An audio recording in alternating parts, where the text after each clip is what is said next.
daga cikin ɓarnar fim da 'yan fina-finai kwanan nan wani jahili ba za mu raga mai ba wawa kuma sakarai ya fito a kafafen sadarwa wai ku ji abin da yake faɗa wai malaman addini ma fim suke yi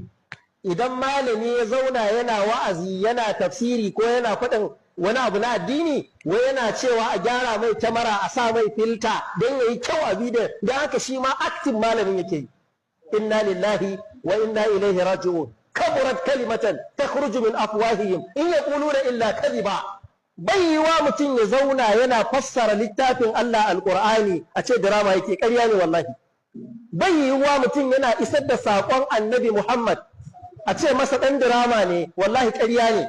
ɗan drama daban malamin addini daban amma da yake ƙasa ce da ba kan gado wanda yake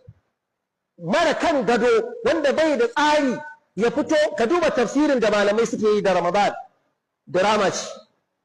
drama suke yi ka duba karantarwa da ake majalis yanzu haka da muke zama ta hau midiya za ka ga sama da malami 1000 yana karatu a masallatai daban-daban a wajen wannan wai duk drama suke yi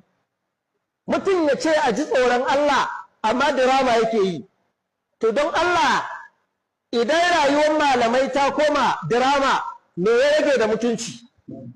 jama'a muna ganewa wannan abin da ake yi ba daidai bane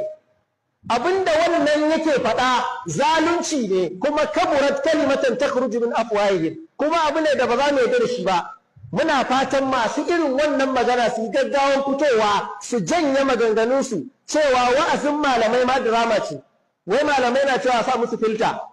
ka duba zalunci yanzu misali irin Sheikh Guruntu irin Sheikh Sani Rijiyar Lemu da sauran manyan malamai ina ruwansu da filtar ka in dai ba cin mutuncin addini ba wai a sa musu filta don haka su ma wai in malami ya san cewa kyamara tana ɗaukar shi zai rika yin acting wato malami yana zama a ce mishi action ko ba ka duba jahilci wai dole sai ka haɗa abin da kake na barna ka mai da shi daidai to nan ne inda ya kamata gwamnati ta taka rawa mun yi zaton gwamnati ta hana irin tashoshi na Arewa 24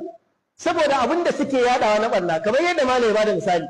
amma aka bar su ana ake koyon faɗan daba a cikin drama a nuna maka 'yan daba sun kashe wane 'yan daba sun ci mutuncin wane duk ba shi bane